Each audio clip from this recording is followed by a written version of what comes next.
You think I don't know exactly what you did that night at Lake Madison? Warren Kingsley's icy voice cut through the silence of the office. His eyes, cold as steel, bored into Ethan's face. My people have been watching you for years. I've known your every move since you left your children to die in the dark. Ethan's fingers gripped the arms of his chair, his heart pounding so hard it felt like it was going to break through his rib cage. I didn't want them to die, he whispered, his throat tightening with terror. I thought someone would find them. I came back the next morning. Warren grinned, and there was nothing human about it. Of course you came back, but it was too late. You know, the ironic thing is that you brought them to the very place where your mother met her killer 30 years ago. My mother... What? Ethan looked up, meeting the gaze of the man he had just learned was his grandfather, the man who now had custody of his children. Oh, you didn't know? Your father never told you the truth? Warren leaned closer, his expensive suit rustling in the quiet of the room. It's time to find out what happened to Amanda Kingsley, and why your children are mine now. The most intense part is still to come. Stay with us to see how it all ends, and don't forget to like and subscribe so you don't miss it. Ethan Foster gripped the steering wheel of his battered '87 Ford so tightly his knuckles were white. In the back seat, wrapped in threadbare blankets, his 6-year-old twin sons slept. Jaden with his dark, almost chocolate-colored skin, and Aiden with his much lighter skin, a rare genetic condition that doctors called fraternal twins with different pigmentation. It was a feature that had once made Ethan proud. Now it was just a reminder of the life he was about to ruin. The windshield wipers were struggling to keep up with the lashing rain, and the blurry lights of the road leading to Lake Madison State Park were barely visible through the foggy windshield. Thunder rumbled in the distance, and Ethan jumped, glancing in the rearview mirror. The kids were not awake. They had no idea that this would be their last trip together. This is the only way, he whispered, tears stinging his eyes. The only way. But deep down he knew it was a lie. There was always another way. He was just too broken, too exhausted to find it. 4 months without a job, an eviction notice due next week, empty cupboards and a fridge filled with nothing but a bottle of ketchup and a bag of stale bread. And now Melanie had left, leaving only a note after their latest argument. They deserve better than we can give them, she wrote. Period. No explanation, no goodbyes, no promises to return. Just an empty house and 2 children looking at him with eyes full of trust and hope he couldn't live up to. The social worker was very clear last week. Mr. Foster, in your current situation, you will not be able to retain custody, and the separation of the twins is inevitable. The statistics on mixed-race adoptions are dismal. Ethan pulled off the highway onto a dirt road leading to a campground. In the off-season, the place was deserted. No tourists, no rangers, just basic infrastructure and an unsettling emptiness.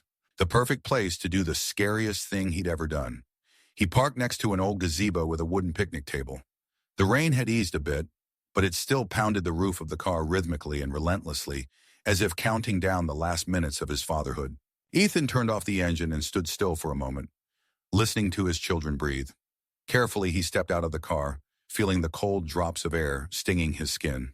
He opened the back door and carefully carried his sons to the table, one by one, covering them with the rain jackets from the trunk.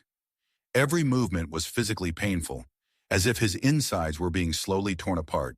He left 2 small backpacks with food, water, and a change of clothes next to the children. Just for a couple of hours, he lied to himself, until I figure out a way out. Between the twins, he placed a waterproof envelope. Inside was a note with their names and the address of their aunt in Oregon, the only relative who might be able to help, though they hadn't spoken in years. I'm sorry, Ethan whispered, kissing each son on the forehead. Someone good will find you soon. He couldn't bring himself to look back as he climbed into the car. Every kilometer of the drive back was torture, every turn a betrayal. But in Ethan's sleep-deprived, stressed-out brain, this insane logic seemed the only solution. The Chicago North District Police Station was the epitome of everything Ethan despised about the system. Cold neon lights, peeling paint on the walls, and an air of stale cynicism that permeated the air. Detective Morales, a middle-aged woman with tired eyes and a notebook covered in notes, looked at Ethan with ill-concealed disgust. So, Mr. Foster, you claim that you left your children, 6-year-old boys, alone in a national park at night during a thunderstorm, and now you're surprised they're not there? Every word hit harder than any physical blow. I came back for them, Ethan repeated for the 100th time, knowing how pathetic that sounded. I was supposed to get them this morning. I left them food, water. And why did you decide to have this night picnic in the off-season, Mr. Foster? In a deserted place? During a storm warning? Ethan hung his head. How to explain the desperation that had led him to this insane decision? How to admit his weakness, his defeat? I couldn't take care of them anymore, he finally whispered. We're being evicted next week. Their mother's gone. Social services were going to take them away and separate them. Something changed in the detective's eyes. Not sympathy, no, but some understanding. Well, she put down her notebook. We've issued a missing persons alert for your children. We've already interviewed park rangers, local residents, and launched a search of the campground area. But I'll be frank with you, Mr. Foster. Given the circumstances and your voluntary admission of child endangerment, you should expect to face charges. I just want to find my sons, Ethan's voice shook. Please. We're doing everything we can. The detective stood up, signaling that the conversation was over.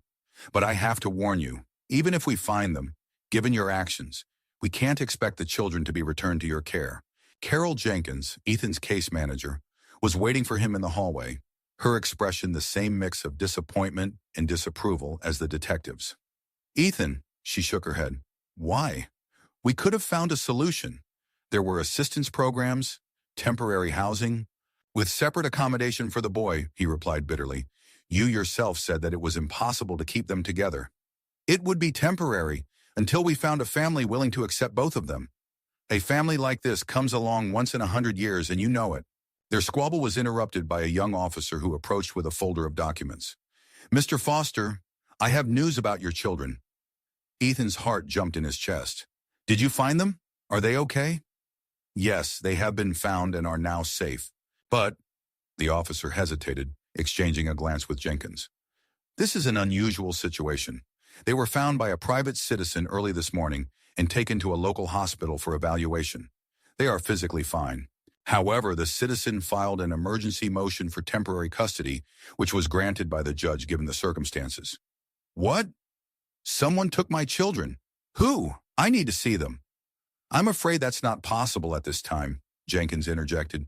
Given the suspicions of child abuse and abandonment, all contact would have to go through the courts. But who took them? Ethan felt panic rising in his chest. I have a right to know. The officer checked the papers. A Mr. Warren Kingsley, CEO of Kingsley Enterprises, a highly respected businessman and philanthropist. The name hit Ethan like a physical blow. Kingsley, a name his father had never spoken without bitterness, a name that was part of family legends and omissions. It's impossible, he whispered. He couldn't just be there, in that park, at that time. Mr. Kingsley claims to have a familial connection with the children, the officer continued. He provided preliminary evidence that the court found sufficient to grant temporary custody pending further investigation. Ethan staggered and Jenkins instinctively grabbed his elbow. You need a lawyer, Ethan, she said quietly. Now. But Ethan had no money for a lawyer. He had nothing except a growing sense that he was caught in a game whose rules he did not understand, against an opponent whose strength he could not even begin to imagine. Foster, visitor. A guard at the temporary detention center opened the barred door of the cell, where Ethan had spent the last 24 hours. After being charged with child endangerment, the court had set bail, which Ethan, of course, could not afford.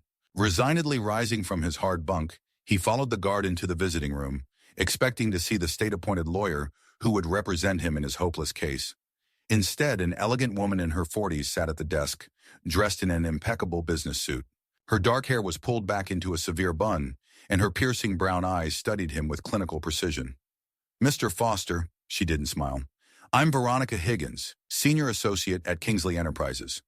Ethan froze halfway to the chair. You work for the man who took my children. I have nothing to talk about with you. On the contrary, Higgins replied calmly, we have much to discuss. For instance, Mr. Kingsley is willing to post your bail if you agree to meet him. Ethan stared at her in disbelief. Why does he need this? He already got what he wanted. My sons. Mr. Kingsley feels that there is some unfinished business between you that is best discussed in person, not through lawyers or the courts. What kind of business can there be between me and a person I have never met in my life? Veronica Higgins allowed herself a slight smile that did not reach her eyes. Are you sure you've never met Warren Kingsley, Mr. Foster? Even when you were called by another name? Ethan felt the blood drain from his face. What do you know about my past? Enough. So does Mr. Kingsley. So, do you accept his offer? Ethan had no choice. A few hours later, after completing all the paperwork and changing out of his prison uniform for his own rumpled clothes, he sat in the back of a black Mercedes with tinted windows. Next to him sat the same Veronica Higgins, maintaining a professional distance and a cool silence. The car drove north out of town, toward the wealthy suburbs along Lake Michigan. With each mile, the houses grew larger and the lots more spacious. Finally, the car pulled into a massive wrought iron gate with professional security. After a quick paperwork check, the gates swung silently open, allowing Mercedes to enter the estate. A winding driveway lined with centuries-old oak trees led to a stately Georgian mansion. The red brick facade, the columns at the entrance, the immaculately tended flower beds. Everything screamed wealth and power that Ethan had never seen up close in his life. Mr. Kingsley is waiting for you in his office, Higgins said as a uniformed footman opened the car door. Follow me. Ethan walked across the marble floor of the vast foyer, painfully aware of his worn shoes and rumpled clothes. On the walls hung heavy frame paintings, definitely not IKEA prints and photographs of several generations of what appeared to be the Kingsley family. And suddenly, as he passed one of the photographs, Ethan froze. The picture showed a young woman with long dark hair and a dazzling smile. She stood against the backdrop of the very lake where he had left his children 2 days earlier. That's Amanda Kingsley, Higgins observed, following his gaze. Mr. Kingsley's only daughter. A charming girl, isn't she? Ethan didn't answer. He couldn't, because the woman in the photograph was the exact replica of someone he'd only seen once before. As a child, when he'd accidentally found a photograph his father had hidden. His mother who had died in childbirth, his father always said. The massive double doors at the end of the hallway swung open without a creak, and Ethan stepped into a huge office. Dark wood paneling, vintage furniture, ceiling-high bookcases, and behind the mahogany desk, Warren Kingsley. Despite his age, he must have been in his 70s, he looked frighteningly strong, tall, trim, with a thick head of gray hair and piercing gray eyes. His expensive suit fit him like a second skin. Mr. Foster, his voice was deep, with a slight New England accent. Or should I call you Ethan Baker Jr., as you were born? Ethan did not sit in the offered chair. Where are my children? Your sons are perfectly safe.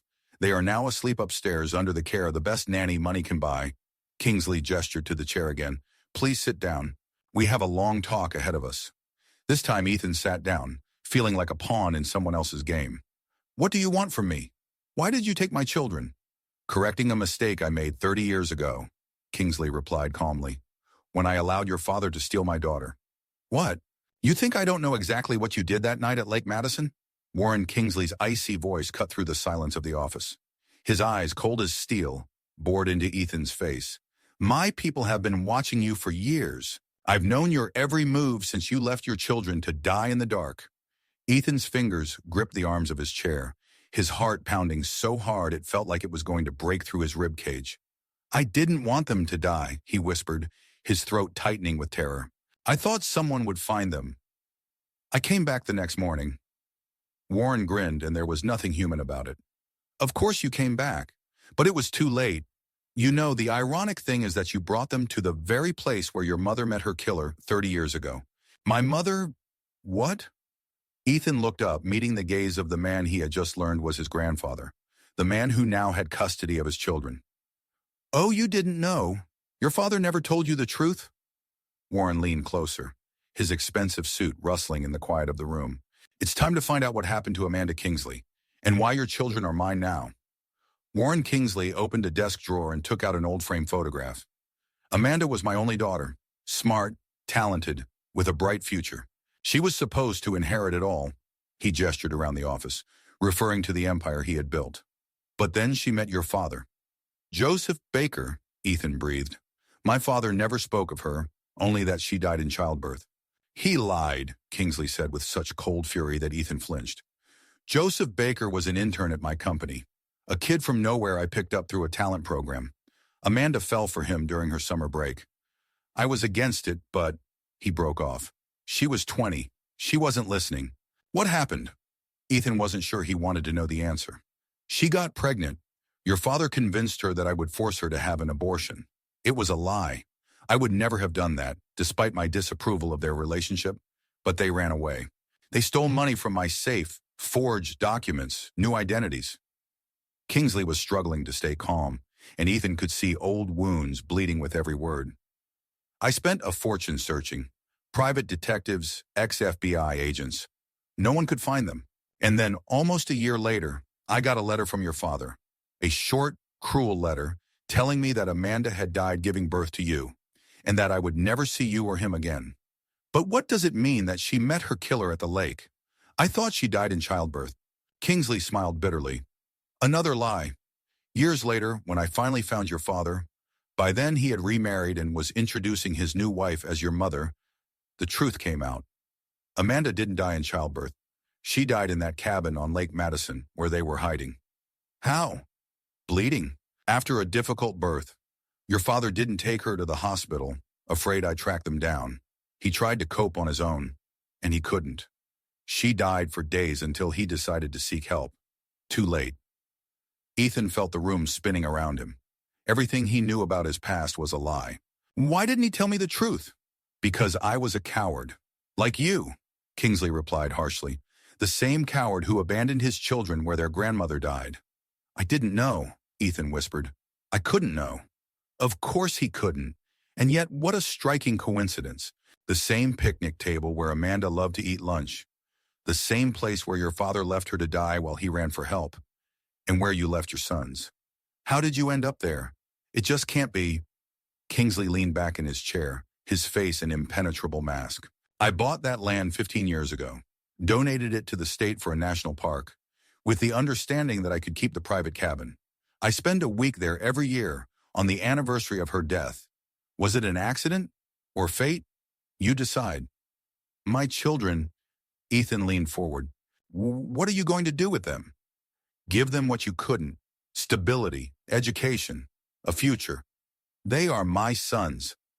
The sons you abandoned, Kingsley snapped. And by the way, there's an interesting genetic phenomenon. Different pigmentation in twins is so rare. Have you ever wondered how that's possible? Ethan tensed. Genetics. Melanie is half African American and half white. I am also mixed race. The doctor explained that twins can inherit different combinations of genes. Or maybe they're not twins at all, Kingsley said, as casually as if he were reporting the weather. My doctors ran DNA tests, standard procedure in emergency foster care. You know what they showed? Jaden is your biological son. Aiden isn't. The statement hit Ethan like a physical blow. That's impossible. They were born 10 minutes apart. Superfecundation, a rare occurrence where a woman ovulates 2 eggs and they are fertilized by different men within a short period of time. The babies develop together and are born as twins, but genetically they are half-siblings, not fraternal twins. They have different fathers. Ethan froze, his world crumbling with every word. Could Melanie? But it didn't matter. Aiden had been his son since the moment he was born, since his first breath. Biology doesn't define family. It doesn't change anything, he said firmly. Both my sons. Always were and always will be. Noble, Kingsley nodded with undisguised skepticism. But the law and the courts will take this fact into account when deciding the question of guardianship. What do you want from me? Cooperation. Kingsley stood up and walked to the window, looking out over the vast grounds of the estate. I'll make you a deal, Ethan. I can give you a job with my company. You can live in the guest house on the property, see the children, be a part of their lives under my supervision and subject to certain conditions. What if I refuse? Then it's all going to go to court. Where are you? A bail jumper who abandoned your children in the woods with a history of unstable employment and housing, going to stand up to me, a respected businessman with an impeccable reputation, unlimited resources, and a team of the best lawyers in the country. What do you think your chances are? It wasn't a question, it was a statement. Ethan didn't have a chance, and they both knew it. I want to see my children. Tomorrow, Kingsley replied. When you look, he glanced at Ethan's rumpled clothes. More presentable. For now, you'd better get some rest. Mrs. Perkins will show you to your room. He pressed a button on the table, and almost instantly, an elderly woman in a strict black dress appeared in the doorway. And Ethan, Kingsley added as he stood up, don't try to escape or do anything stupid. The guards have been alerted, and the police would be happy to hear about any violation of your release conditions. As the door closed behind Ethan, Warren Kingsley returned to his desk and pressed the intercom button. Invite Carl Sullivan immediately. 5 minutes later, a smart, middle-aged man in a nondescript suit entered the office. You were right about Foster, sir, he said without preamble. He really didn't know his origins, and judging by his reaction, he had no idea we were watching. And Melanie Foster? We're keeping an eye on her. She's in Seattle now, checking into an opioid rehab program. She hasn't shown any interest in the whereabouts of the kids yet. Keep her at bay, Kingsley ordered, and find her sister, Catherine. The last thing we need is another variable in the equation.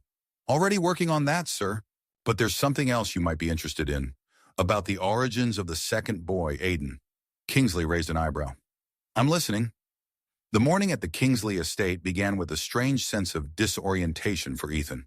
The luxurious guest bedroom, with its antique furnishings in view of the private lake, was so far removed from his usual life that for the first few minutes after waking up, he couldn't figure out where he was.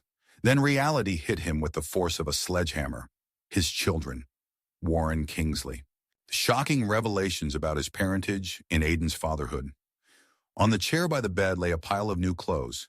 Trousers, a shirt, a jacket, all his size, expensive and immaculate.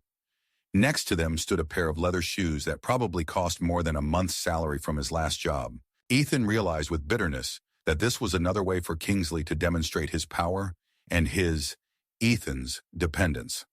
And yet he had no choice. His old clothes were gone, presumably taken away for laundering, or, more likely, destroyed as unworthy trash.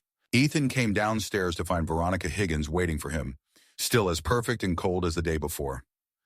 Good morning, Mr. Foster. Mr. Kingsley will be expecting you in the small dining room for breakfast. You will then have the opportunity to see your children. Her tone left no doubt that this was not an invitation, but a schedule he must follow. The small dining room was a room the size of the entire first floor of Ethan's apartment. The morning sun streamed through the tall French windows, illuminating the set table where Warren Kingsley was already seated, reading the newspaper and sipping coffee. Ah, Ethan, have a seat. I hope you slept well. I want to see my children. And you'll see, after breakfast. We need to discuss some details. Kingsley motioned for the butler, who immediately filled Ethan's cup with coffee and offered him a platter of various delicacies. The smell of the food reminded Ethan that he had not eaten for almost a day, and despite the situation, hunger had taken its toll. I've contacted the district attorney, Kingsley said casually, watching Ethan help himself to an omelet. Under certain conditions, they're willing to drop most of the charges. What are the terms? Ethan put down his fork. You will plead guilty to a lesser offense, undergo counseling and parenting, and, most importantly, agree to joint custody. Jointly with whom? With you. Exactly. I will be the primary guardian. You will be the secondary one, with the right to regular meetings and participation in their lives. Ethan clenched his fists under the table. And there are no other options? Yes. You can go back into custody and fight it in court. In that case, with your plea to leaving the children unattended in a dangerous situation, you'll likely get 5 to 10 years in prison, lose all parental rights, and see your sons when they're over 15. The trap was perfect. Kingsley had planned everything, using his influence, connections, and wealth to back Ethan into a corner where he had no viable alternatives. Why is it so important to you to control me? Why not just take the kids and get rid of me? Kingsley looked surprised for the first time. Because you're Amanda's son, her only child, the only thing left of her, besides these boys. He put the paper down. I've wasted 30 years, Ethan. 30 years that I could have spent with you, watching you grow, helping you become the best version of yourself. I'm not going to waste another 30 years. And you think you can just buy a family? Make them love you with force and money? I think I can give you and your children opportunities that you would never otherwise dream of. And over time, yes, I hope to build a relationship. But it's not just up to me. The sound of children's laughter interrupted their conversation. Ethan would have instantly recognized that sound anywhere.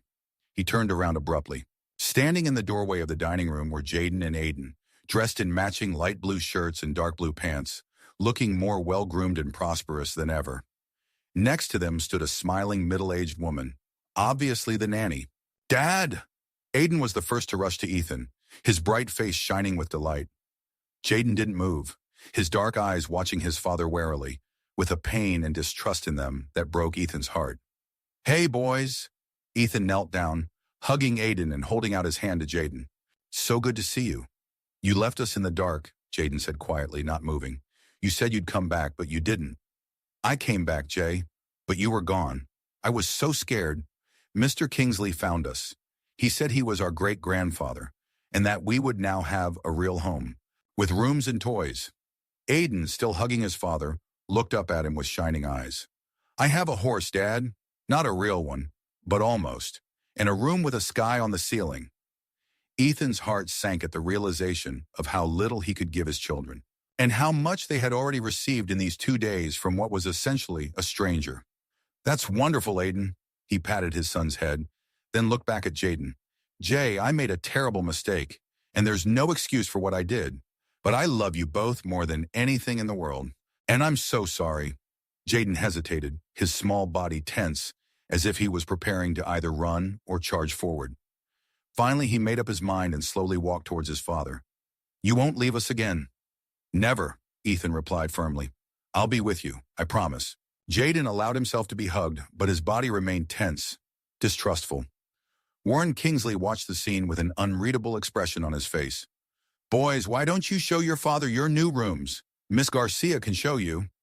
Aiden tugged on Ethan's hand enthusiastically. "Come on, Dad. It's so cool there." As he climbed the wide staircase, Ethan noticed photographs on the walls. Fresh, obviously taken within the last 2 days. His sons in a luxurious playground, on a boat on a lake, at a table with a piece of cake. They were smiling. They looked happy. It both relieved and broke his heart. The kids' rooms were every kid's dream come true. Aiden actually had a sky on the ceiling, an elaborate projection of the stars that changed throughout the day. Jaden had a wall with an interactive screen showing the deep sea with exotic fish. "Look, Dad." Aiden showed off his new toys, books, and a tablet with educational games. Jaden was more reserved, but Ethan could see his eyes light up when he showed off his collection of dinosaur models. "Mr. Kingsley said we could go to a real dinosaur museum on Saturday," he said with barely concealed excitement. "That's great, Jay." Ethan tried to sound sincere, even as panic rose inside him. In just 2 days, Kingsley had earned his children's trust and affection in ways he, their father, had never been able to. Veronica Higgins appeared in the doorway. "Mr. Foster, Mr. Kingsley would like to continue your conversation." Ethan hugged his sons, promising to return soon, and followed Higgins back downstairs. But instead of the small dining room, she led him into another wing of the house, to a room that looked like a conference room. Kingsley was already seated at the oval table, and next to him was a middle-aged woman whom Ethan recognized with surprise. Melody Harris, Melanie's mother. "Melody?" He couldn't hide his surprise. "What are you doing here?" Melody Harris looked like the last few days had been the worst of her life. Her once perfectly coiffed hair was pulled back into a messy bun. There were deep shadows under her eyes, and her hands were fiddling nervously with her napkin. "Ethan," her voice shook, "I came as soon as I found out." "Mrs. Harris contacted me yesterday," Kingsley explained, "after the police had identified the boys and informed the next of kin on the mother's side." "How could you do this to them, Ethan?" Melody's eyes filled with tears. "Leave them in the woods? Alone?" Ethan felt the guilt wash over him again. "I can't justify this, Melody. I didn't see any other way." "There is always another way. You could have called us. We would have helped." "You haven't spoken to Melanie in years, and since she left, you haven't asked about the children." "Because she said not to," Melody sobbed. "She said that if we tried to interfere, she would disappear with the children forever. We were afraid of losing contact completely." Ethan collapsed into his chair, feeling his world continue to fall apart. "And now you're here. Why? To take the children?" Melody looked at Kingsley, then back at Ethan. "Mr. Kingsley and I discussed a possible solution. He suggested joint custody.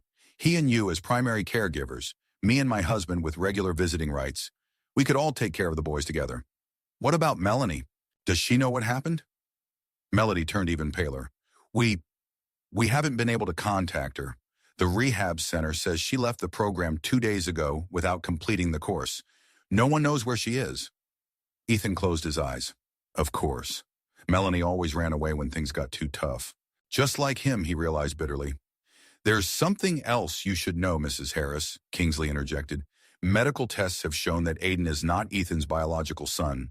Do you know anything about that? Melody froze, her eyes wide in shock. It's impossible. Melanie would never... Tests don't lie, Kingsley snapped. And I'd like to know if this has anything to do with why your family severed ties with your daughter. Ethan noticed Melody tense up like a trapped animal. I don't understand what you're talking about. I think you do, Kingsley continued coldly. My sources tell me that shortly before Melanie became pregnant, there was a scandalous incident involving your business partner, one Richard Blackwell. An incident that your family went to great lengths to hush up. Stop, Melody whispered. Please. Richard Blackwell? Ethan looked from her to Kingsley and back again. The Blackwell who was a partner in your husband's law firm? The one you always invited to family gatherings? What happened to him? He left the firm and moved to California, Melody answered, barely audible. Shortly before Melanie married you? After Melanie accused him of sexual assault, Kingsley finished ruthlessly, an accusation that your family helped hush up by paying for his silence and departure, an accusation that coincided with Aiden's conception. The room fell into a deafening silence. Ethan felt the blood drain from his face. His heart began to pound painfully. You knew. He looked at Melody, unable to believe it. You knew that Aiden, that Melanie... We never knew for sure, Melody sobbed.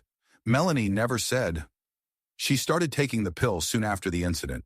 Then she met you, fell in love so quickly. When she announced she was pregnant, we thought, hoped. You hoped I'd never find out. Ethan felt the rage rise inside him, that I'd be raising my rapist's child without even knowing it. The child is innocent, Melody cried. And you loved him, always have. What difference does it make whose DNA? No, Ethan answered, surprising himself. It makes no difference. Aiden is my son, always has been and always will be. But you had to tell me the truth. Kingsley watched the unfolding drama with undisguised interest. There's something else you should know, Mrs. Harris. Richard Blackwell died 2 months ago in San Francisco. Car accident. How do you know all this? Melody asked, stunned by the flood of revelations. I have the resources and the connections, Kingsley replied calmly, and I always conduct a thorough investigation when it comes to my family's safety. And now your grandchildren are part of my family. Their conversation was interrupted by an alarm sound coming from the intercom. Sir, came a tense voice, we have a problem at the main gate. A woman claims to be the mother of the children and demands their immediate return. She's unstable, sir. Melody turned white. Melanie. Keep him out, Kingsley ordered. Call the police. No, Ethan and Melody exclaimed at the same time. She's their mother, Ethan stood up. No matter what she did, she has a right to see them. Not in her current state, Kingsley snapped.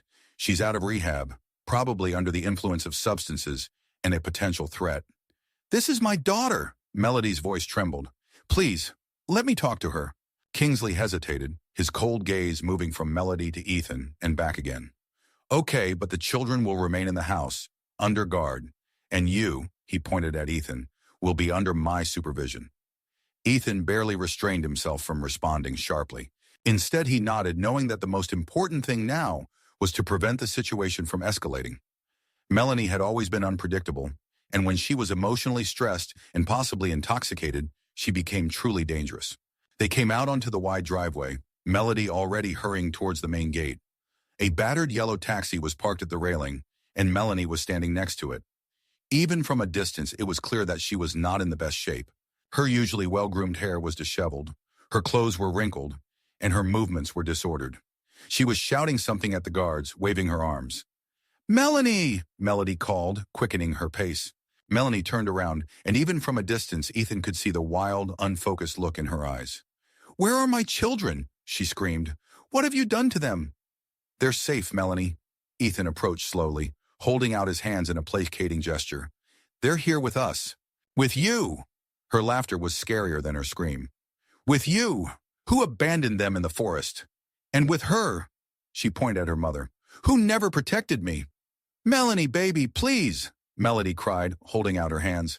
Let's talk. Your boys need you. Where were you when I needed you? Melanie stepped back, her hands sliding into her jacket pocket. Where were you all when that bastard Richard... When he... Her voice broke. Ethan froze, seeing the situation escalate. Melanie, I know what happened, and I'm so sorry you had to go through that. You don't know anything. She laughed hysterically. You just took in his brat out of pity. Why do you think I couldn't look at Aiden without disgust? Why did I leave? His face is becoming more and more like Richard's. He's an innocent child. Ethan took another step. Our son. Sir. One of the guards turned to Kingsley, who was watching the scene with cold calculation. Police on the way. 4 minutes. Melanie heard and her eyes widened even more. The police? You called the police on a mother who came for her children? After you, she pointed a finger at Ethan, left them to die? No one wanted them to die, Kingsley said calmly, stepping forward, including you, Miss Foster. Or am I wrong? Melanie stared at him as if she had just now noticed his presence. Who the hell are you? Warren Kingsley. I provided temporary shelter for your children after their father abandoned them, and you disappeared. My children? Melanie sat up, suddenly looking almost sober. They're mine. I'm their mother. A mother who abandoned them without a word, Kingsley replied harshly. A mother who is now clearly under the influence of substances and a threat to their safety. I've completed rehabilitation. You left the center early, without official permission. Melanie laughed again, but there was more despair in this laugh than amusement. Of course the great Kingsley has all the answers, huh? All the facts, all the contacts. For someone I'm just meeting for the first time in my life, you know a hell of a lot about my business. In the distance, sirens of approaching police cars could be heard. Melanie, please. Ethan took another step toward her. Let's resolve this peacefully. The children are happy, they are safe. You can see them, talk to them, but only when you are in a better state. Don't you dare tell me what to do. Her eyes flared with anger. Not after what you did. Melanie pulled a knife out of her pocket, not a kitchen knife, but a folding knife with a blade that glinted in the sun. Oh God, Melanie, no! Melody cried out, stepping back. The guards instantly drew their weapons, and Kingsley raised his hand to stop them. It won't help you see the children, Miss Foster. His voice remained unnaturally calm. It'll only make things worse for you. But Melanie didn't seem to hear. Her gaze was fixed on Ethan, and there was pure, undiluted hatred in it. You abandoned them. You who swore you'd never leave them. You who promised to love even Aiden. She took a step forward, clutching the knife. And now you have a new benefactor? A rich grandpa who will solve all your problems? Who will let you see the kids whenever it suits him? Melanie, put the knife down, Ethan said softly but firmly. The kids might seem to reach her consciousness. Her gaze darted toward the house. Ethan, are they there already? Have they forgotten their mother already? In a few seconds, the police would be here, and the situation would get out of control. Melanie, Ethan took a deep breath. I love our sons, both of them, and I know that no matter what, you love them too. Please don't do anything you'll regret. For a moment, it seemed as if his words had worked. The hand with the knife dropped a few inches, but then Melanie's gaze clouded again, and her face twisted into a grimace of rage.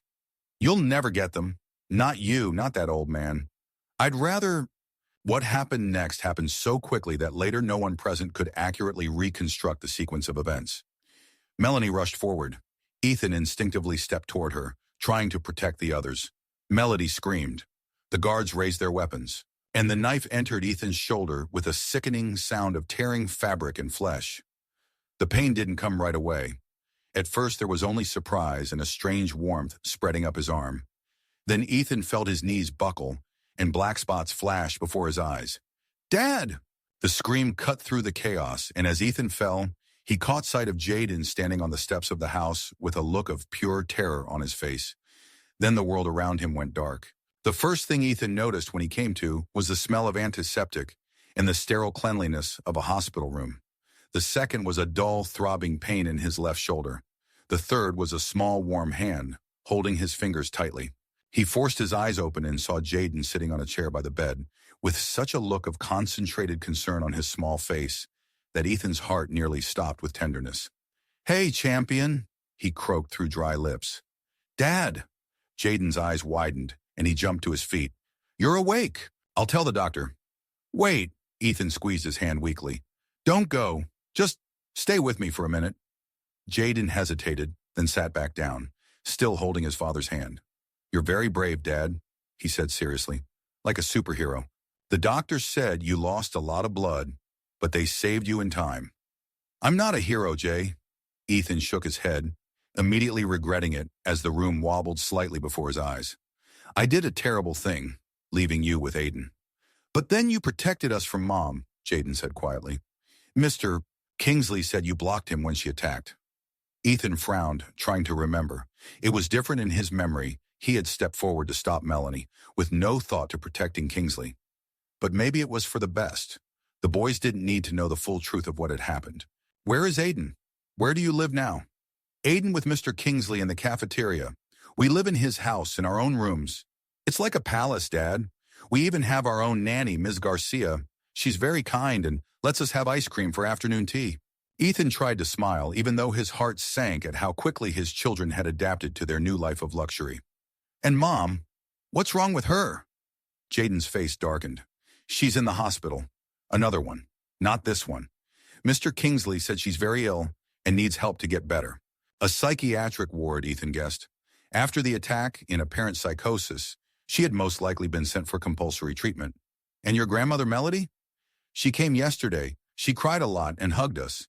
She said that she loved us and would soon take us to her house for the weekend. So, Kingsley has started to fulfill his promise of joint custody. A good sign, unless, of course, this is another manipulation.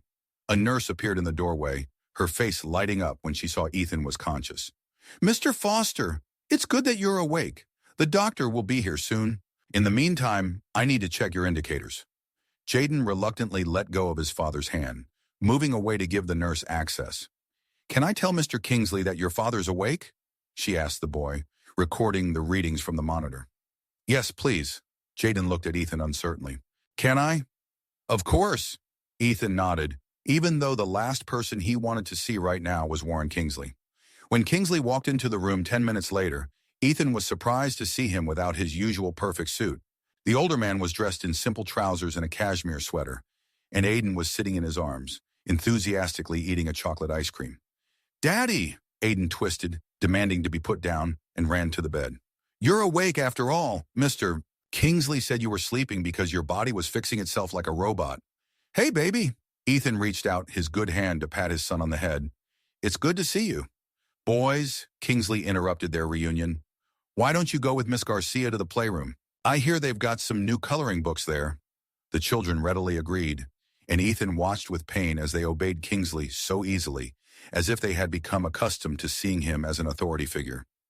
When they were alone, Kingsley moved closer to the bed.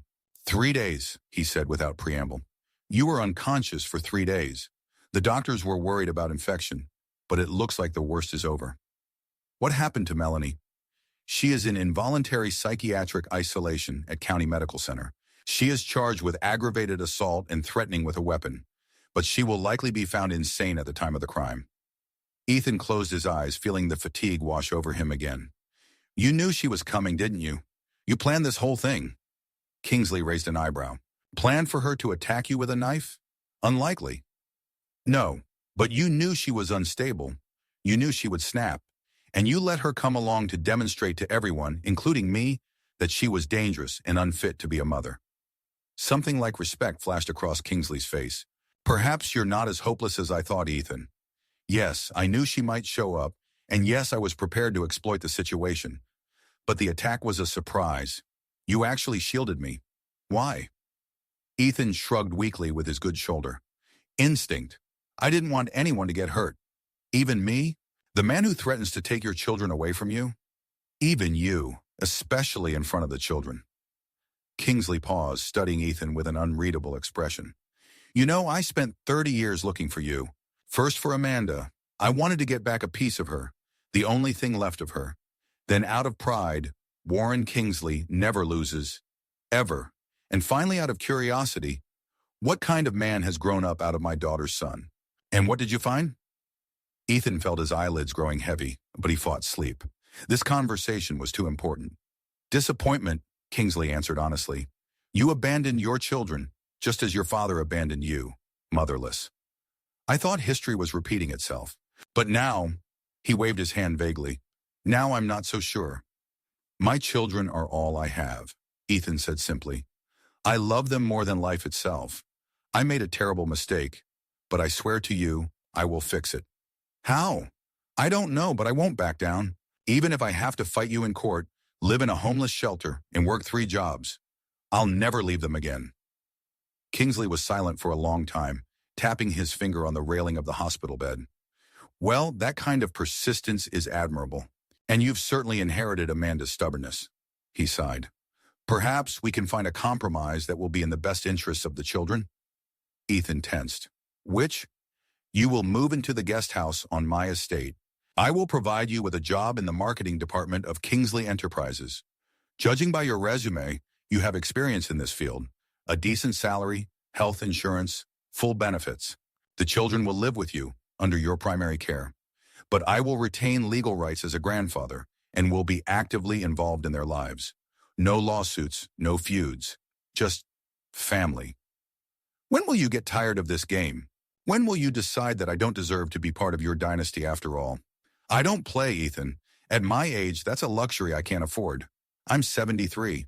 I have no heirs except you and these boys. I've built an empire with no one to pass it on to, and I'm too old to start over. So think of this not as charity, but as an investment in the future. Ethan wanted to answer, but his eyes closed of their own accord, and he felt his consciousness drifting back into the blackness.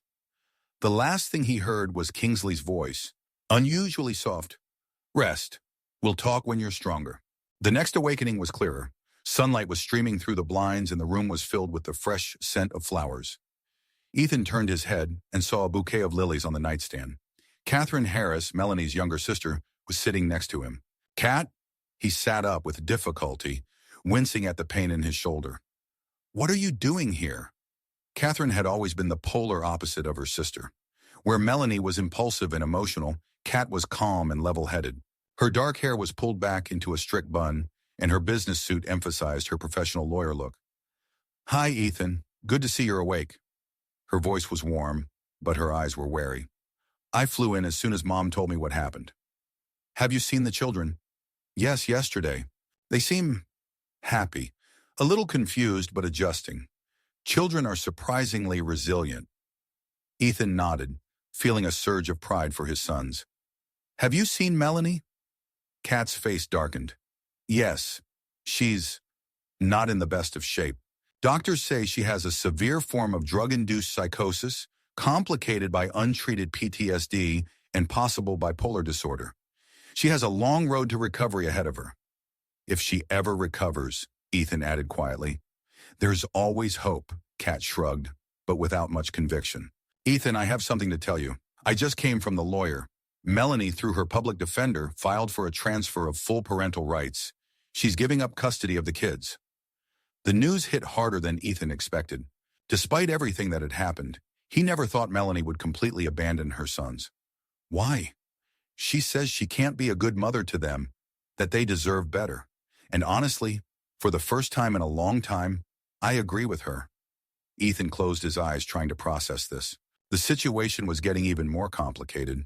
Now, with Melanie's refusal, only his line of custody remained against Kingsley's claims. What did Kingsley offer you? Kat asked unexpectedly. Ethan looked at her in surprise. How do you know he was offering anything? Because I'm a lawyer, Ethan. And I did a little research on Warren Kingsley. He never acts without a plan. If he decided he wanted these kids in his life, he would do anything to get them. And judging by the fact that you're still here, under the protection of his personal security detail, and not in a prison hospital, he offered you some kind of deal. Ethan sighed and told Kingsley about his offer. Kat listened carefully, then nodded slowly. Legally, it's a solid offer.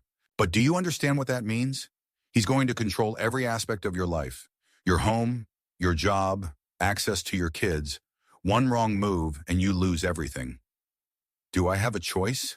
Ethan asked bitterly. There's always a choice, Kat was serious. You could fight it in court.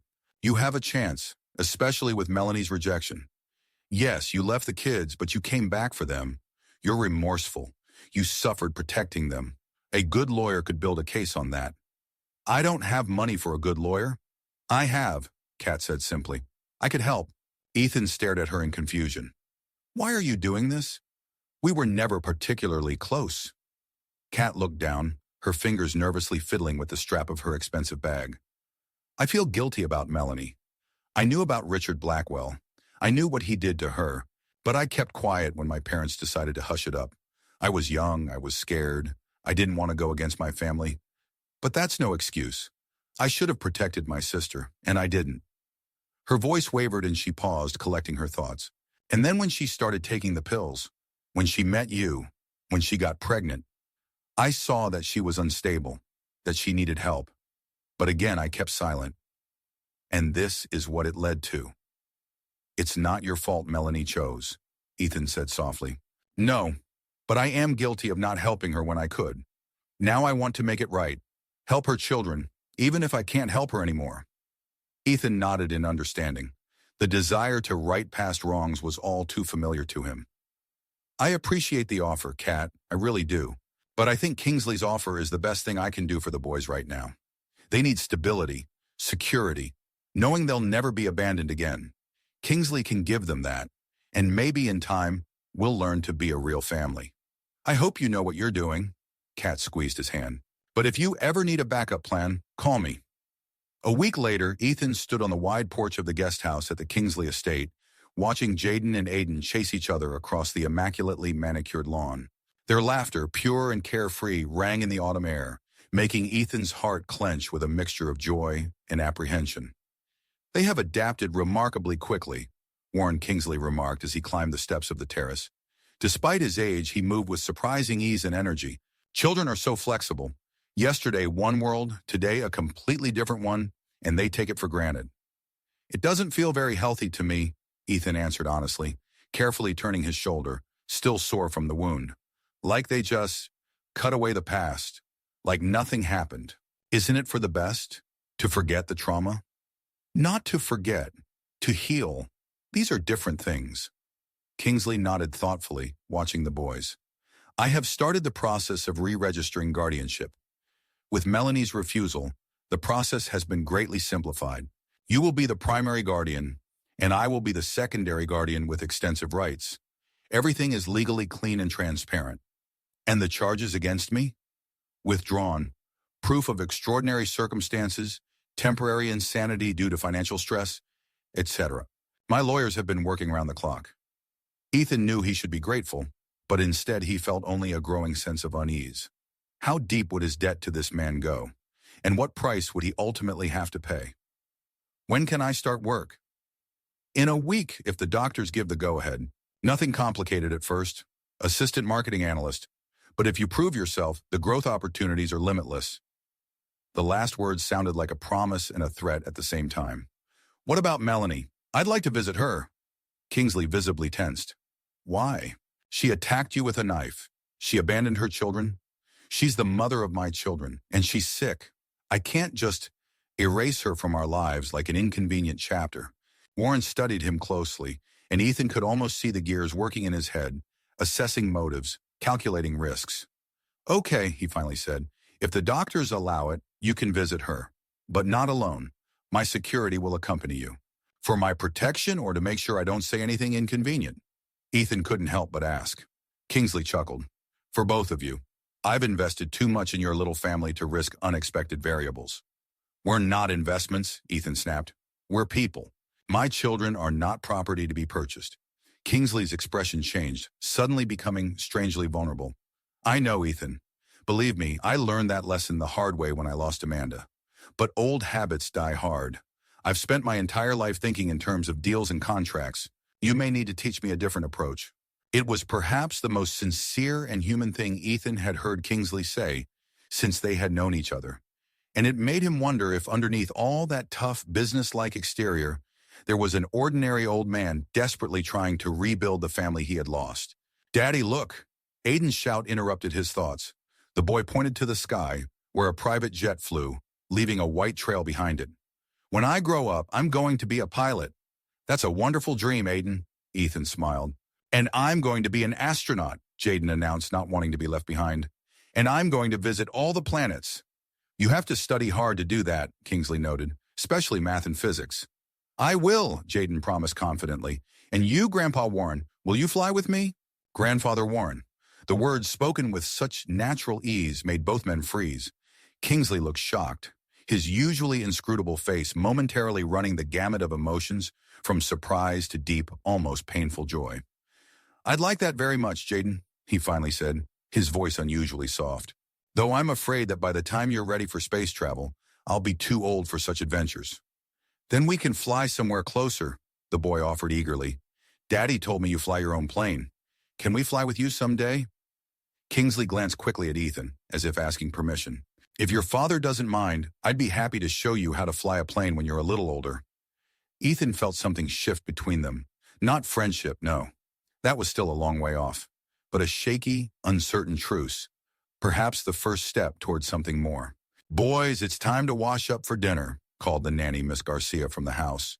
And the twins ran screaming toward the house, competing to see who could be the fastest. "You did the right thing, Ethan," Kingsley said quietly when they were alone. "Giving them that chance. Giving us that chance." "I haven't decided yet if this is the right thing to do," Ethan answered honestly. "But I do know that I will never let my children down again, even if it means playing by your rules."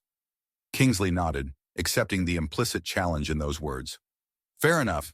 But remember, the rules can change, and I'm not the only player on this field." The psychiatric ward of the county medical center was a grim place, despite the administration's best efforts to create a therapeutic atmosphere. The pale blue walls, soft lighting, and potted plants could not hide the disturbing reality of locked doors, strict rules, and constant surveillance. Ethan sat in the visiting room, nervously tapping his fingers on the plastic table. Two of Kingsley's guards were positioned unobtrusively near the door, close enough to intervene if necessary, but far enough away to create the illusion of privacy. When the door opened and Melanie walked in, followed by a nurse, Ethan barely recognized her. She had lost weight, her once vibrant hair had become dull, and her eyes had lost their signature sparkle. The hospital gown hung on her like a coat rack. "Hi, Mel," he said quietly as she sat down across from him. "Ethan," her voice was hoarse, as if she hadn't spoken in a long time. "You came. I didn't think you'd come. How do you feel?" She smiled bitterly. "Like a man who tried to kill his children's father and is now pumped full of antipsychotics to the point of unconsciousness. Fantastic. The doctors say you're getting better." "Doctors say a lot of things. Most of the time, I'm too slow to understand what they mean." She looked at him carefully. "Your shoulder, is it okay?" "It's healing. Nothing serious. I didn't mean to. I wasn't myself. Those pills I took." She paused, then pulled herself together with visible effort. "That's no excuse. Nothing can justify what I did. To you. To the children. We've all made terrible mistakes, Mel. Only mine could cost someone their life." She hung her head. "I signed the papers. I gave up my parental rights. It's the only right decision I've made in years." "Are you sure this is what you want?" "This is irreversible, Melanie. That's why I'm sure." She finally looked up at him, and Ethan saw a glimmer of her old determination in her eyes. "I was never a good mother, Ethan. Even before the drugs. I couldn't look at Aiden without remembering what happened. It wasn't fair to him, to either of them. Melanie, what happened to you was terrible, and I'm sorry that your family didn't support you properly, that I didn't see how much you were suffering. Don't," she shook her head. "Don't feel sorry for me. I made my choice. Time and time again, I chose the wrong path. And now I choose to let you all go, because it's the best thing I can do for your children." Ethan wanted to argue, to say something comforting, but the truth was that part of him was relieved. Without Melanie in the equation, his agreement with Kingsley was simpler, cleaner, safer for the children. "Kat said she would visit you, and your mother too. The great family reunion," Melanie tried to smile, but it came out more like a grimace. "They always come too late, don't you think? It's never too late to start over, Mel. For some things, it's too late. I can never get those years with the boys back. I can never undo what I did to you, to them. But I can stop making it worse." She leaned forward, suddenly serious. "Ethan, I have to warn you about Warren Kingsley." Ethan tensed as he noticed the guards at the door lean forward slightly. "What about him?" "He's not who he says he is. In my clearer days, I've been talking to other patients. There's a woman here, Susan. She used to work in finance at Kingsley Enterprises. She says the company is involved in money laundering, massive fraud, And Warren Kingsley is at the center of it all. Melanie, you're in a mental hospital now. So is Susan, whoever she is. I'm not sure that's a reliable source of information. I know how it sounds. She raised her voice, then, noticing the nurse's reaction, forced herself to speak more quietly. But what if it's true? You're handing our children over to a criminal. I'm not giving them away, Mel. I'll be there. Always. What do you think will happen if you stand in his way? If you refuse to play by his rules, he will destroy you, Ethan, and take the children for himself. Part of Ethan wanted to dismiss this as paranoid ramblings, but the other part, the one that always sensed something fishy about Kingsley's too convenient coincidences and too generous offers, made him listen. I'll be careful, he promised, without specifying what he meant. Melanie nodded, then suddenly reached across the table, touching his fingers with hers. Forgive me for everything. Ethan squeezed her hand, so fragile, so unfamiliar now. And you me. When it was time to leave, Melanie suddenly hugged him. An awkward, angular embrace between two people who once knew each other's every curve and were now near strangers. Take care of them, she whispered, and yourself. As Ethan walked back to the car, accompanied by silent guards, he couldn't shake the feeling that he had just said goodbye to Melanie forever. Look, Dad, I caught him. Jaden proudly showed off a small bass he'd caught from Kingsley's private lake. 3 months on the luxury estate had left the boys more confident, healthy, and happier than Ethan had ever seen them. Nice catch, champ. Ethan helped his son unhook the fish. Do you want to let him go back or save him for dinner? Let's let it go, Jaden decided after a moment's thought. Let it grow even bigger, and we'll catch it next time. Ethan smiled as he watched his son carefully return the fish to the water, then glanced at Aiden, who was intently drawing on a tablet on the dock next to them. Unlike the energetic Jaden, Aiden was a more thoughtful, creative child. What are you drawing, baby? Our family, Aiden replied calmly, not looking up from the screen. Look, that's you, that's me and Jay, that's Grandpa Warren, and that's... He pointed to a female figure at the edge of the drawing. That's Mom in the sky. Ethan felt his heart clench. He and Kingsley had decided to tell the children that Melanie was very ill and had gone far away for treatment. But the children, as always, understood more than the adults thought. Mom's not in heaven, Aiden. She's in the hospital. She's getting treatment. I know. The boy looked up at him seriously. But Grandpa Warren said that sometimes people don't come back, even when their bodies are here, and it's like they're in heaven. Ethan tensed. He didn't know about this conversation between his son and Kingsley. When did your grandfather tell you this? Yesterday, when we were looking at the stars at his observatory, he said that his daughter, your mother, was in the sky too. And that's why he was so happy to find us, because we're a part of her. Ethan didn't know how to react to this information. On the one hand, he was grateful for Kingsley's delicate approach to a difficult topic. On the other, he was concerned about the children's growing attachment to a man he still couldn't fully accept himself. Over the past few months, Ethan had settled into a new life, comfortable, stable, secure. His job in the marketing department of Kingsley Enterprises was interesting and well paid. The guest house on the estate was larger and more luxurious than any place he had ever lived. The children attended a prestigious private school and had access to the best teachers, coaches, and equipment. And yet the worm of doubt sown by Melanie's warning continued to gnaw at him. What if there was something dark behind all this generosity? What if the price that would ultimately have to be paid was too high? Using his newfound privileges within the company, Ethan began a discreet investigation. Nothing overt, just careful questions, looking at available financial reports, talking to colleagues who had been with the company long enough to know its history. And what he learned worried him more and more. Kingsley Enterprises, it turned out, had a complex web of subsidiaries, many of them in offshore jurisdictions. Some deals, especially with overseas partners, were so secretive that even senior employees had no access to them. And yes, there was one Susan Jennings, a former financial analyst who had been fired 3 years earlier after an on-the-job breakdown when she publicly accused management of falsifying financial reports. There could be an innocent explanation for all this. Large corporations often use complex structures to optimize taxes, and accusations from former employees with mental health problems were not uncommon. But Ethan's intuition, which he had learned to trust during difficult times, told him that there was something more behind all this. One evening, after the kids were in bed and Ethan was working late on a presentation for a new client, there was a knock at the guest house door. It was Carl, Kingsley's head of security. "Mr. Foster," his face was unreadable. "Mr. Kingsley requests that you come to the main house immediately." "To his study." "What's wrong?" Ethan immediately felt alarmed. "Is something wrong with the kids?" "The children are perfectly fine. Mr. Kingsley will explain everything himself." The tone left no room for argument.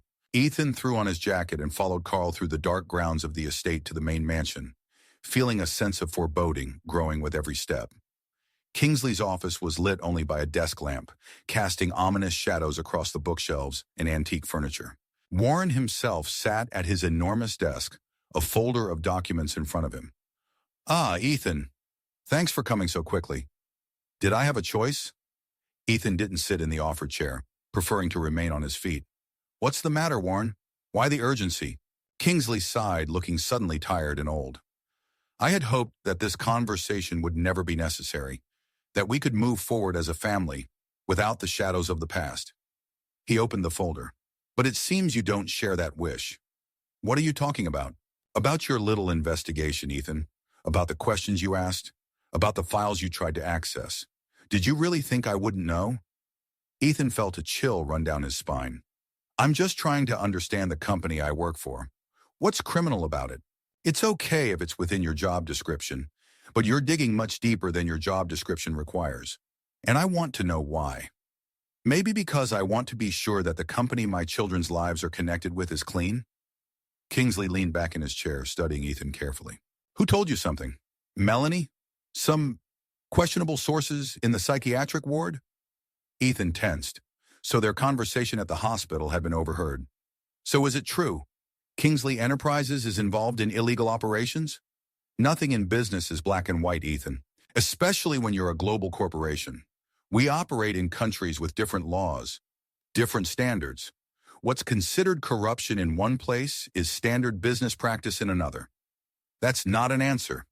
"That's the only answer you'll get," Kingsley said sternly, "because that's all you need to know. I built this company from nothing. I protected it by every means necessary, and I'll continue to do so. Even if these funds are illegal?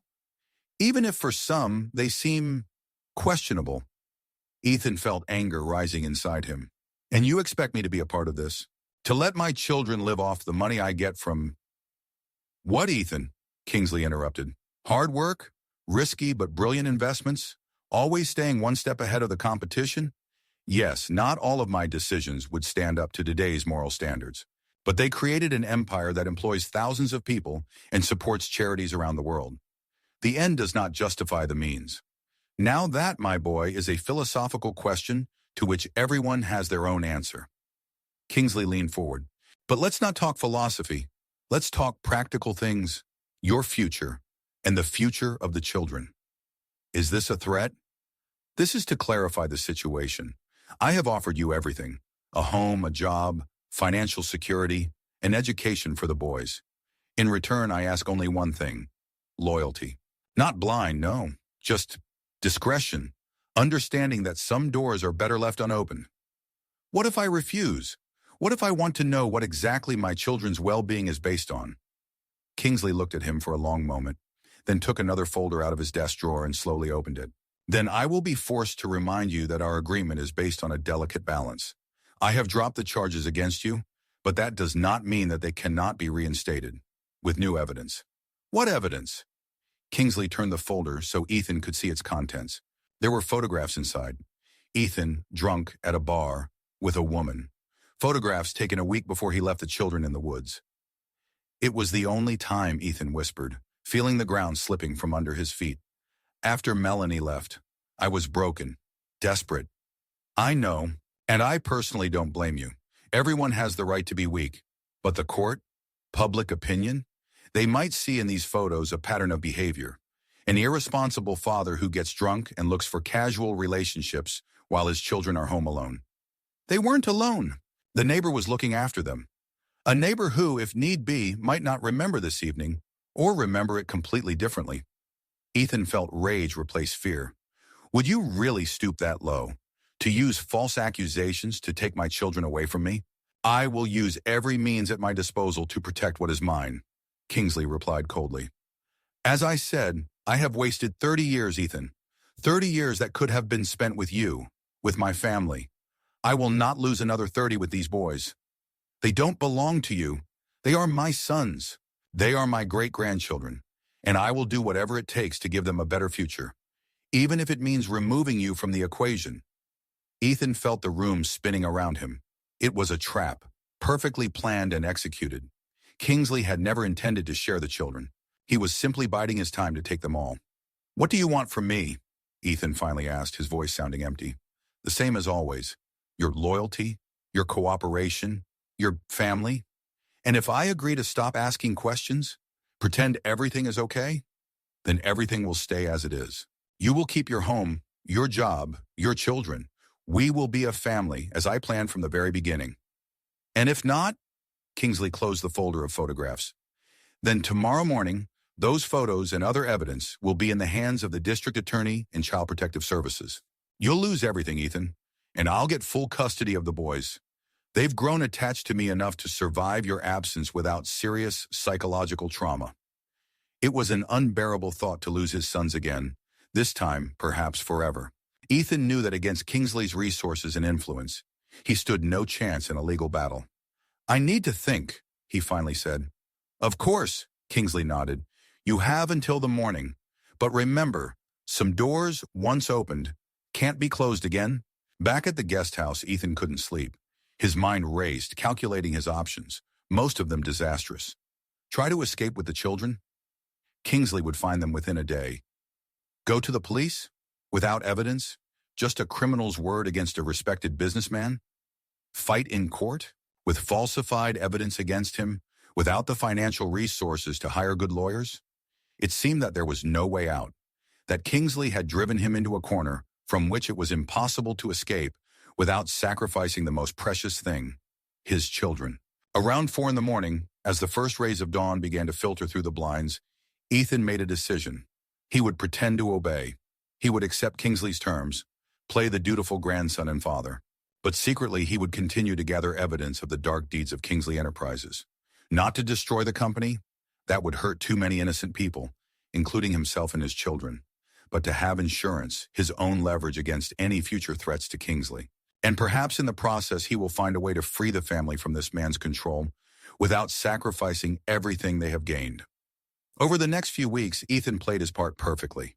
He was a model employee, a loving father, a grateful grandson. He stopped asking questions about the business, focusing on his immediate duties. He even began accepting Kingsley's invitations to family dinners at the main house, allowing for the appearance of harmonious relations. And at night, when the children were asleep and Kingsley's security guards thought he was working on company projects, Ethan carefully collected information.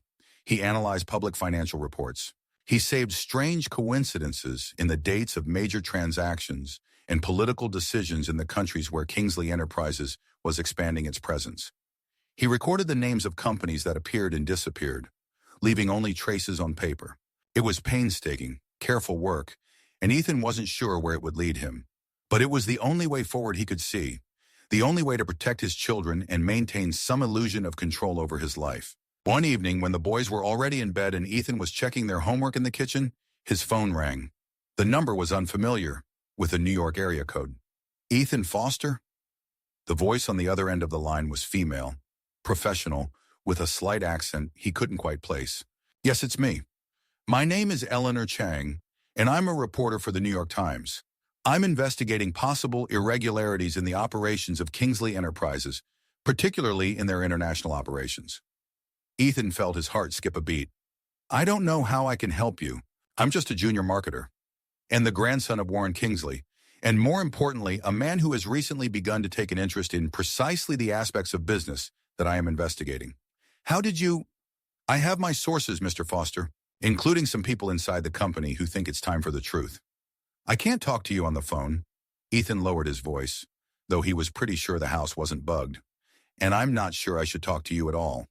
I understand your concerns, but this may be the only chance for you and your children to escape your grandfather's control. I know more about your situation than you think." "What exactly do you know?" "About how conveniently you ended up at Kingsley's estate, about how quickly the charges against you were dropped, about how Kingsley uses your children as leverage." Ethan gripped the phone so tightly his fingers turned white. What do you suggest? A meeting. A neutral place. I'll show you what I have. You decide if you want to participate in this investigation. No coercion, no ulterior motives. Just the truth, Mr. Foster. Isn't that what you're looking for? Ethan hesitated. This could be a trap, a test orchestrated by Kingsley to test his loyalty. But if not, if this woman really was who she claimed to be, I can't leave the estate unnoticed. Security, there is a scheduled fire alarm at your office tomorrow at 2 p.m. All employees will evacuate to the parking lot. A silver Prius will be waiting on the corner. The back door will be open. How do you know about anxiety? As I said, I have sources. Decide quickly, Mr. Foster. This may be your only chance. After that, she hung up, leaving Ethan with a difficult choice. The next day, as the fire alarm went off and employees began filing out of the building, Ethan nervously scanned the parking lot for the silver Prius. Part of him still feared that this was a trap, that Kingsley's agents were just waiting to catch him in a betrayal. But the car was where Eleanor Chang had said it would be, with the back door slightly open. Glancing around to make sure no one was watching, Ethan quickly slipped inside. Behind the wheel sat a young Asian woman with a short haircut and a sharp, attentive gaze. Mr. Foster, thank you for coming. The car moved off before he could answer, merging into the flow of traffic. Where are we going? To a safe place. Don't worry, we'll have you back before the end of the workday. I understand you have children to pick up. How do you know so much about me? Eleanor Chang glanced at him through the rearview mirror. I've been investigating Kingsley Enterprises for over 2 years. When you suddenly appeared in the picture as a long-lost grandson, you became part of the investigation. Nothing personal. They parked outside a nondescript cafe a few blocks from downtown. Inside, Eleanor led him to a distant table where a middle-aged man with a tired face and watchful eyes was waiting for them. This is David Morrison, a federal prosecutor. He's working with me on this case. Ethan froze. A federal prosecutor? I thought this was investigative journalism. It is, Eleanor replied calmly. But the scale of possible wrongdoing at Kingsley Enterprises is too big for a single newspaper article. We're talking international corruption, money laundering, possibly even sanctions violations. The FBI and the prosecutors are already interested. And you want me to become an informant, Ethan concluded darkly. Betrayed my grandfather. We want you to help bring justice, Morrison said softly, and perhaps save yourself and your children from a man who is manipulating you and threatening your future. Eleanor took a folder out of her briefcase and placed it in front of Ethan. Take a look. This is just a small part of what we collected, but it should give you an idea of what we're dealing with. Ethan spent the next hour sifting through documents, bank statements, emails, photos of Kingsley with shady third-world political figures, records of vast sums of money being transferred through a network of shell companies, and most disturbing of all, evidence of how people who had opposed Kingsley or tried to expose his practices had been systematically destroyed, not physically, but professionally and personally. Susan Jennings, Ethan settled on one name, the financial analyst who accused management of fraud and ended up in a psychiatric hospital with a diagnosis of paranoid schizophrenia? Eleanor nodded. Convenient, isn't it? Especially considering she'd never had any mental health issues before. She's not the only one, Morrison added. At least 3 former Kingsley Enterprises employees who may have known too much have been similarly discredited. 5 others have been embroiled in scandals that have destroyed their reputations, from allegations of sexual harassment to financial fraud. Including your father-in-law, Eleanor added quietly, Richard Blackwell. Ethan's head snapped up. What? But he was accused of sexually assaulting your ex-wife, Melanie. And yes, he may have been guilty. But did you know that shortly before the incident, he began asking questions about some of the deals at the law firm he worked for? Deals involving Kingsley Enterprises. This can't be a coincidence, Ethan whispered, feeling the room begin to spin around him. There are no coincidences in Warren Kingsley's world, Mr. Foster. Only carefully planned events and manipulations. Including him finding my kids at that campsite, that I turned out to be his grandson?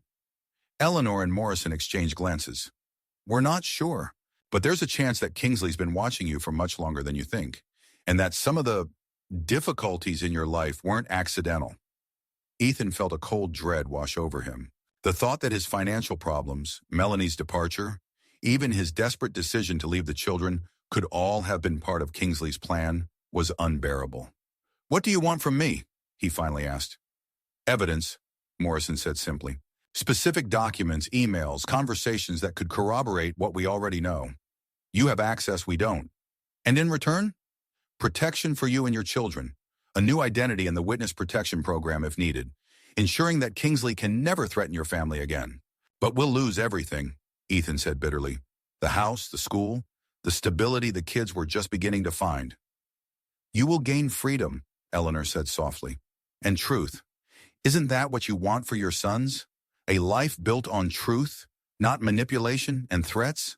Ethan closed the folder, his mind racing. "I need to think." "Of course." Morrison handed him a small card. "It's a secure number. Call when you've made up your mind. But don't wait too long. Kingsley isn't one to tolerate uncertainty for long." As Ethan walked back to the Kingsley Enterprises office, he felt invisible walls closing in around him. The choice he had to make was impossible. Betray the man who, despite all his manipulations, had given his children a chance at a better life, or continue to live under his control, knowing that at any moment everything could collapse. That evening, after the kids were asleep, Ethan sat in the guest house kitchen, Morrison's card on the table in front of him. His fingers hovered hesitantly over the phone. A sudden knock at the door made him start. Quickly putting the card in his pocket, he went to open it. Kingsley stood on the threshold alone, without his usual security escort. "Warren? Is something wrong?" "Can I come in, Ethan? We need to talk." Ethan's heart skipped a beat. Did Kingsley already know about his meeting with Eleanor and Morrison? Was this the end? "Of course," he stepped back, letting the old man inside. Kingsley walked into the kitchen and sat down at the table where Ethan had been sitting. His gaze lingered for a moment on the glass of whiskey Ethan was drinking for courage. "Rough day?" Kingsley asked with a slight smile. "You could say that. Pour me one too, if you don't mind." Ethan complied, wondering where this strange conversation was leading. "I met with the board today," Kingsley began, taking a sip of whiskey. "We discussed the future of the company, my future. And at my age, it's time to think about succession, Ethan, about who will continue the business when I'm gone. Don't you have a whole team of vice presidents and executive directors?" "Yes, but I'm not talking about them. I'm talking about family." Ethan tensed. "Warren, if you think I know you met with Eleanor Chang and the federal prosecutor today," Kingsley interrupted calmly. Ethan felt the blood drain from his face. "How are you?" "I have eyes and ears everywhere in this city, Ethan. I knew about the Chang investigation from the start. I knew about her contacts with the DA's office, and I certainly knew when you got into her car this afternoon." Ethan felt his hands begin to shake. "If you came to threaten me—" "No." Kingsley shook his head. "I've come to admit defeat." "What?" "I underestimated you, Ethan. Your resolve, your integrity, your love for your children. I thought I could buy your loyalty with comfort and safety. Or if that didn't work, force you into submission with fear and intimidation." He smiled sadly. "But you were stronger than I thought. Like Amanda." Ethan didn't know what to say. It was the last thing he expected to hear from Kingsley. "What do you want, Warren?" "Do what I should have done from the start. Tell you the truth, the whole truth, and let you decide what to do with it." Ethan spent the next 2 hours listening to Warren Kingsley's confession about how an ambitious young businessman, starting from scratch, used any means necessary to get to the top, about shady deals, bribes, stock manipulation, about how over the years these practices became the norm, part of the company's DNA, about how his obsession with control destroyed his family, first his marriage, then his relationship with his daughter. "I didn't want Amanda to have an abortion," his voice cracked. "That was a lie your father made up to convince her to run. But the truth is, I wanted to control her life, her future, and she felt it. That's why she chose to believe him instead of you. Yes, and when she died," Kingsley took a deep breath, "I blamed your father for everything. I went after him, trying to get revenge. Not physically, no, but I destroyed his business, his reputation, his opportunities. I cornered him, just like I tried to corner you later. And that led to his depression, to his suicide when I was 15. Kingsley nodded, not trying to deny the obvious. "I'm not proud of it, Ethan, but at the time I believed I was doing what I had to do. restoring justice. It was only later, years later, that I realized I was just continuing to destroy what was left of my family. And my life. My problems with work, with housing, Melanie's departure. Was that your work too? Kingsley was silent for a long time, then quietly answered, "Not directly, but I watched, and maybe sometimes intervened, closed certain doors, knowing that it would lead you to a place where you would be on the edge, where you would be willing to accept my help on my terms. You've manipulated my entire life." Ethan felt anger rise inside him. "You allowed me to make the biggest mistake of my life, abandoning my own children, only to then come out as their savior." "I didn't plan for that particular outcome," Kingsley countered. "But yes, I took advantage of the situation as it arose, and I'm not proud of it." "Why are you telling me all this now?" Kingsley finished his whiskey and put the glass on the table. "Because I'm tired, Ethan. Tired of the games, of the manipulation, of the constant struggle for control. I'm an old man and I don't have much time left, and I don't want to spend it fighting with the last piece of family I have left." "What's going on, Warren? Are you sick?" Kingsley smiled weakly. "Pancreas. Stage 4. Doctors give me 3 to 6 months." Ethan was stunned by this revelation. "I'm sorry. It's not worth it. I've lived a long, full life. I've achieved everything I ever dreamed of and more. The only thing I never had was a real family, and that's why I'm here." Kingsley took an envelope from his inside jacket pocket and placed it on the table. "This is for you, and for the boys." Ethan carefully opened the envelope. Inside were legal documents, a will, a trust, stock transfer documents. "You're leaving me company." Ethan couldn't believe his eyes. 51% of the shares, the majority. The rest is split between trusts for Jaden and Aiden, charities, and key employees. "But yeah, basically, I'm leaving you the company. On one condition." "What kind?" "You will fix what I did wrong. Cleanse the company of questionable practices. Make it what it was always meant to be. A force for good and progress, not manipulation and corruption." Ethan was confused. "Why don't you do it yourself? You still have time." "Not enough, and besides, I'm too deep in this, too used to a certain way of doing things. You're young. You have principles, a brightness of vision that I've long lost. And you have motivation, the future of your children." Ethan shook his head, still not believing what was happening. "And Eleanor Chang? A federal investigation? They won't disappear if I die, but you can cooperate with them instead of fighting them. Show that the company is changing, correcting the mistakes of the past. It won't make the process painless, but it will give you a chance to save what's worth saving." "And you expect me to just agree? After everything you've done?" Kingsley shook his head. "I don't expect anything, Ethan. I'm asking. Not for myself, for the thousands of people who work for the company, for the good we do, despite all the dark sides, and yes, for Jaden and Aiden, who deserve a legacy untainted by crime." Ethan was silent for a long time, digesting everything he had heard. "I don't know if I can ever forgive you, Warren. I'm not asking for forgiveness. I'm asking for a chance to make up for even a small part of the harm I've done, to die with the thought that maybe not everything was in vain, that something good grew out of all these mistakes and pain." There was so much weariness and sincerity in his voice that Ethan felt his anger begin to give way to something else. Not forgiveness, no, but understanding. Understanding of a man who had lost everything that truly mattered in the pursuit of power and control. A man trying, in his final months, to fix the irreparable. "I'll think about it," Ethan finally said. "That's all I can promise for now." Kingsley nodded, rising slowly. "This is more than I deserve." "Thank you, Ethan." He started for the door, then paused. "And you know what's ironic? I actually love those boys, not as tools of control, not as an extension of a dynasty, just as children, my great-grandchildren. Maybe for the first time in my life, I love someone just like that, without conditions or expectations." With that, he walked out into the night, leaving Ethan alone with the most important decision of his life. Ethan spent the next few days in a strange numbness. He continued to work, take care of the children, and function as a normal person. But inside, a storm of emotions and thoughts raged. He contacted Eleanor Chang and David Morrison, telling them of Kingsley's confession and his proposal.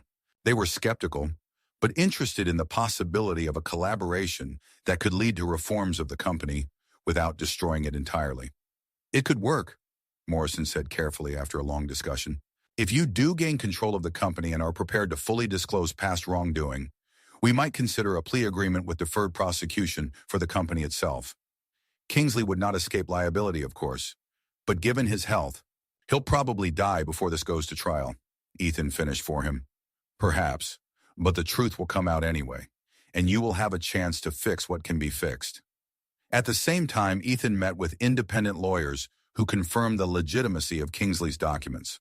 The will, the trusts, the transfer of shares, all were properly executed. Kingsley was indeed giving him control of his empire, with no hidden conditions or traps. There was a decision to make, and it was perhaps the most difficult decision of Ethan's life. Accepting Kingsley's legacy meant accepting responsibility for his sins, for decades of shady dealings, manipulation, perhaps even crime. It meant years of cleaning up the company, cooperating with the authorities, and possibly financial losses and reputational damage. To refuse would mean losing everything Kingsley offered: safety for the children, their future, the chance to turn something dark into light. One evening while watching Jaden and Aiden play in the guest house garden, Ethan finally realized what he had to do. The next day he asked to see Kingsley in his home office. The old man had grown noticeably thinner in the last week, the illness beginning to take its toll, but his gaze remained sharp and attentive. "You've made your decision." It wasn't a question. "Yes," Ethan placed a folder of papers on the table. "I signed the will and the trust documents for the children." Kingsley couldn't hide his relief. "Thank you, Ethan. I know it wasn't an easy decision." "I didn't do it for you," Ethan said firmly. "I did it for the kids, and for the thousands of people who depend on this company." "I understand. I have conditions." Kingsley nodded, ready to listen. "First, I will cooperate fully with the federal investigation. All violations will be exposed. All perpetrators except you will be held accountable. The company will pay all necessary fines and compensation. It could cost millions, possibly billions. This is the price for a clear conscience and a future without shadows." Kingsley nodded slowly. "Okay, what else?" "I want full control of the company now, not after your death. You will remain the honorary chairman, but all decisions will be made by me and the new board of directors that I will form." "This is not easy for me, Ethan. This company was my life. That's why you have to see her change for the better, while there's still time." After a long pause, Kingsley nodded again. "Okay, I'll sign the necessary documents. One last thing." Ethan took a deep breath. "I want you to tell Jaden and Aiden the truth, all the truth they can understand at their age, about who you are, about what happened to their grandmother Amanda, about why we're all here." "Do you want them to hate me?" Kingsley asked bitterly. "I want them to know the truth and decide for themselves how to treat you, just like I decided." "And what did you decide, Ethan? Do you hate me?" Ethan stared for a long moment at the old man before him, the man who had ruined so many lives, including his own, but who had also given him and his children a second chance. The man who, despite all his sins, had tried to do something right at the end of his life. "I don't hate you, Warren. I can't forgive you for what you did to my father, to me, to my family. But I can understand you, and I can try to fix what can still be fixed." Tears appeared in Kingsley's eyes for the first time since they had known each other. "You're better than me, Ethan. Better than I could ever be." "No," Ethan shook his head. "I just had the opportunity to learn from your mistakes, and I'm not going to repeat them." A week later, Ethan held a press conference to announce his appointment as CEO of Kingsley Enterprises. Beside him on stage sat a pale but composed Warren Kingsley, formally handing over the reins to his grandson. "A new era for Kingsley Enterprises begins today," Ethan said in front of dozens of cameras and reporters. "An era of transparency, accountability, and honesty. I will not hide the fact that the company will face serious challenges in the near future, including an investigation into some of its past business practices. But I promise that we will fully cooperate with all authorities, correct all mistakes, and emerge from this crisis stronger and cleaner than ever." In the front row sat Jaden and Aiden, dressed in little suits, their faces a mixture of pride and confusion. Next to them sat Kat Harris, who had agreed to help with the legal aspects of the company's transformation. After the press conference, when the last journalist left the room, Ethan approached the children. "So guys, wasn't it too boring? Are you the boss of the whole company now, Dad?" Jaden asked, his eyes shining with admiration. In a way, but it's more of a responsibility than a privilege. Ethan knelt down to be level with his sons. I'm going to be very busy for a while, righting the wrongs that were made, but I promise I'll always make time for you. You're the most important thing in my life. What about Grandpa Warren? Aiden asked quietly. He said he's going to go to heaven soon, like Mommy Amanda. Ethan felt a lump in his throat. As promised, Kingsley told the boys the truth. A simplified version, age-appropriate, but honest at its core. Yes, baby, Grandpa Warren is very sick, but while he's here, we can spend time with him, if that's what you want. Jaden and Aiden looked at each other, then nodded almost in sync.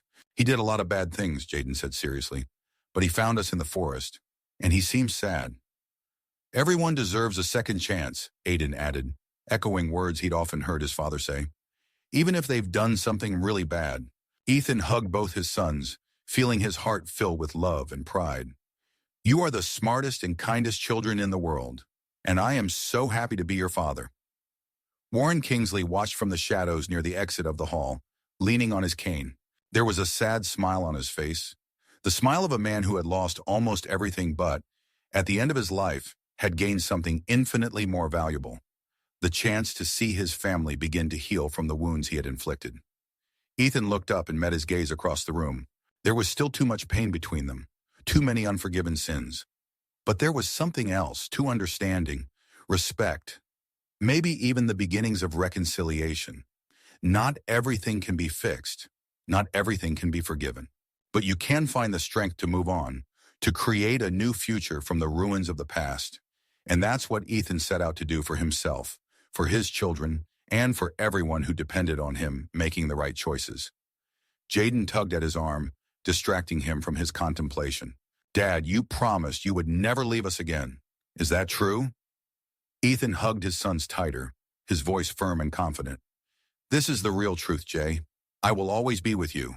No matter what happens, no matter where life takes us, we will be together. That is the only thing I am absolutely sure of. And in that moment, amid the uncertainty and challenges that lay ahead, Ethan knew he had finally found his path. Not Kingsley's path, not his father's path, but his own path, born of pain and loss, but leading to hope and redemption. A path he had chosen for himself on his own terms.